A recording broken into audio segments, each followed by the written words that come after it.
Daily taste the daily. ఆంధ్రప్రదేశ్లో కూటమి పార్టీల పాలన సక్సెస్ఫుల్గా నడుస్తుంది. అక్కడక్కడ చిన్న చిన్న సమస్యలు ఉన్నా నేతలు సర్దుకుపోతున్నారు. కానీ ఇప్పుడు నందమూరి బాలకృష్ణ కామెంట్స్తో కూటమిలో రచ్చ రాజేస్తుందా? బాలయ్య చిరంజీవిని టార్గెట్ చేయడం పవన్ కళ్యాణ్కు ఇబ్బందిగా మారిందా? ఈ విషయంలో పవన్ స్పందిస్తే ఏం జరుగుతుందోనంటూ కూటమి నేతలు టెన్షన్ పడుతున్నారా?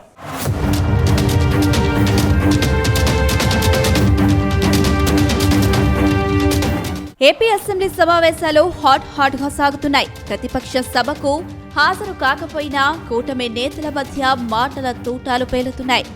ముఖ్యంగా సభలో టీడీపీ జనసేన నేతల మధ్య డైలాగ్ వార్ నడుస్తున్న టైంలో బీజేపీ నేతలు రేస్లోకి వచ్చారు.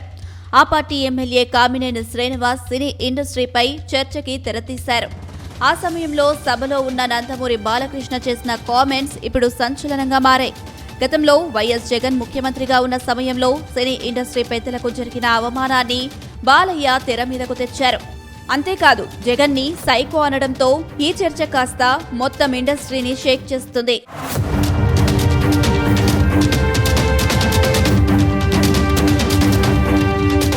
ఇక 2019 ఎన్నికల్లో వైసీపీ భారీ విజయం సాధించింది.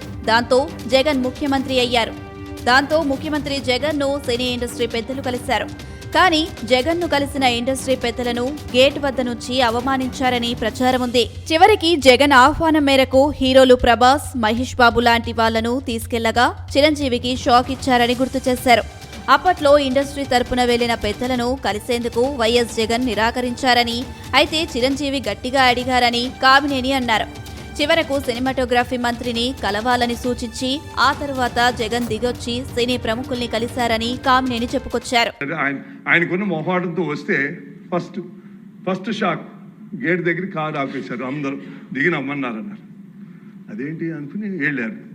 లోన సెకండ్ షాక్ ఇంత పెద్దాన్ని పిలిచి ముందు పోసాని మురళీకృష్ణ ఎట్టంటాను కూర్చోబెట్టి అనుకున్నారు. మూడో షాక్ సీఎం గారు మిమ్మల్ని కలవట్లేదు,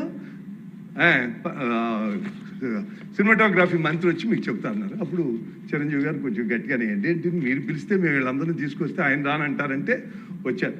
వస్తే ఆయన మంచిగా పెద్దగా ఆయన ఒక రిక్వెస్ట్ చేస్తే, ఒక నిమిషం మీరు తండ్రి లాంటి వాళ్ళు సినిమా ఇండస్ట్రీని జాగ్రత్తగా చూసుకోవాలి, అది బయటికి రిలీజ్ చేసి ఎంత అవమానం చేశారని.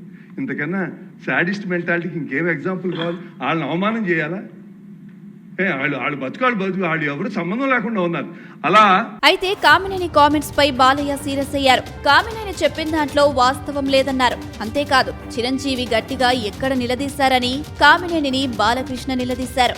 ఈ సందర్భంగా ఫిలిం ఫెడరేషన్ అభివృద్ధికి సంబంధించి ఒక జాబితా తయారు చేశారని, అందులో తన పేరు 9వ స్థానంలో ఉండడాన్ని బాలయ్య గుర్తు చేశారు. ఆ జాబితాను తయారు చేసినోడు ఎవరని సినిమాటోగ్రఫీ మంత్రి కందుల దుర్గేష్ ను అడిగినట్టు ఆయన వైపు చూస్తూ బాలకృష్ణ హాట్ కామెంట్స్ చేశారు. అసెంబ్లీ సాక్షిగా బాలయ్య చేసిన కామెంట్స్ ఇప్పుడు జనసేనకు ఇబ్బందిగా మారాయనే చర్చ జరుగుతుంది. ఇప్పుడు బాలయ్య జనసేనను టార్గెట్ చేశారనే చర్చ జరుగుతుంది. బాలయ్య కామెంట్స్ తో పవన్ కళ్యాణ్ కు ఇబ్బందికర పరిస్థితి వచ్చిందనే చర్చ జరుగుతుంది. అప్పుడు అందరూ ఇండస్ట్రీ కలవడానికి వెళ్ళినప్పుడు సైకో గారిని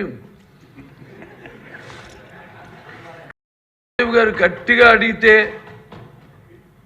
అప్పుడు ఈయన వచ్చాడంది అబద్ధం. గట్టిగా ఎవడు అడగలేదు అక్కడ. అది మీరు అన్నారు ఇందాక, ఏదో గట్టిగా అడిగితే ఈయన వచ్చాడు మళ్ళీ కలవడానికి, లేకపోతే ఏదో సినిమాటోగ్రఫీ మినిస్టర్ కలవమన్నారు అని. ఏంటంటే అడినా అండి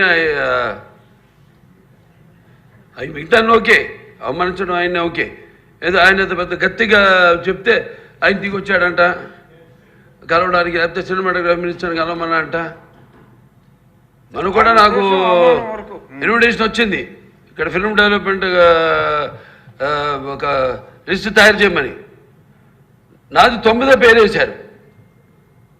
అది ఎవరో ఈయన నేను అడిగాను కూడా, దుర్గేష్ గారిని కూడా అడిగాను, గౌరవ సినిమాటోగ్రఫీ మంత్రి పేరు కూడా అడిగాను, ఎవడో అడిగేసిందని. Respect human being, even be opposition or us. ఇక బాలయ్య కామెంట్స్ పై మెగాస్టార్ రియాక్ట్ అయ్యారు. ఇండస్ట్రీలో సమస్యలపై చర్చించేందుకు అప్పటి సీఎం జగన్ ను కలిసేందుకు వెళ్లినట్టు గుర్తు చేశారు. అయితే ఇండస్ట్రీ తరపున 10 మంది వస్తారని సమాచారం ఇస్తే కేవలం 5గురినే రమ్మని చెప్పారని గుర్తు చేశారు. కోవిడ్ కారణంగానే 5గురికి ఆహ్వానించారని తెలిపారు.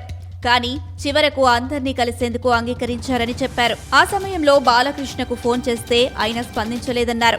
దాంతో బాలకృష్ణను కలవాలని జెమినీ కిరణ్ కు చెప్పినా బాలయ్య అందుబాటులోకి రాలేదని స్పష్టం చేశారు. చివరకు తన చొరవతోనే టికెట్ల ధరల పెంపునకు అంగీకరించారు. అప్పట్లో ప్రభుత్వ నిర్ణయం వల్ల సినీ పరిశ్రమకు మేలు జరిగింది. వీరసింహారెడ్డి, వాల్తేరు వీరయ్య టికెట్ ధరలు పెరిగాయన్నారు. తాను గట్టిగా మాట్లాడితే వైఎస్ జగన్ దిగివచ్చారన్నది అంతా అబద్ధమని కొట్టిపారేశారు.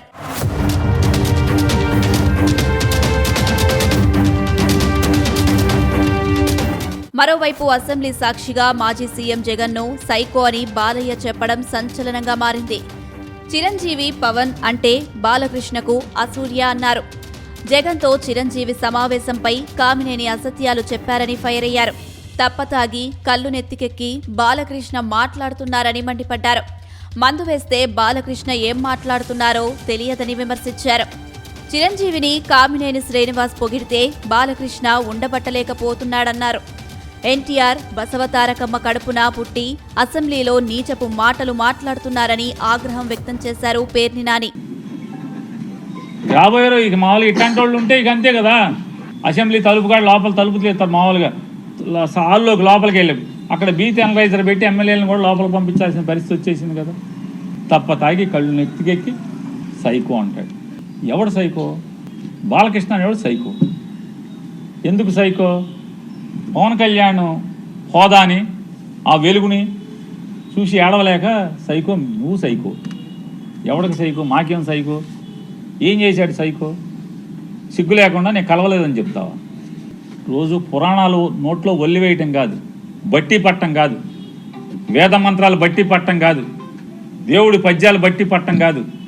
నాలుక మీద పురాణాలు, ఉపనిషత్తులు, వేదాల్లో ఉన్న వాక్యాలు అవి బట్టి పట్టినంత మాత్రాన ఇట్టాగుంటుంది. బట్టి పడితే జీవితం, బట్టి పట్టిన బతుకులు ఇట్టాగుంటాయి. పేరుకేమో బయట మామూలుగా మైకూర్చుకుంటేనేమో వేదాలు, ఉపనిషత్తులు అయ్యి మాట్లాడటం అని చెప్పని. మొత్తం మీద అసెంబ్లీలో బాలకృష్ణ చేసిన కామెంట్స్ కూటమిలో కుంపటి పెట్టిందనే చర్చ జరుగుతుంది. ప్రతిపక్ష పార్టీని టార్గెట్ చేస్తూనే బాలయ్య చిరంజీవిని వివాదంలోకి లాగడం ఇప్పుడు పవన్ కళ్యాణ్ కు ఇబ్బందిగా మారింది. ఓవైపు బాలయ్య కామెంట్స్ పై పవన్ స్పందిస్తే బాగుంటుందని మెగా అభిమానులు కోరుకుంటున్నారు. మరోవైపు బాలయ్య కామెంట్స్ పై పవన్ స్పందిస్తే కూటమిలో లుకలుకలు మొదలవ్వడం ఖాయమని కూటమి నేతలు టెన్షన్ పడుతున్నారు.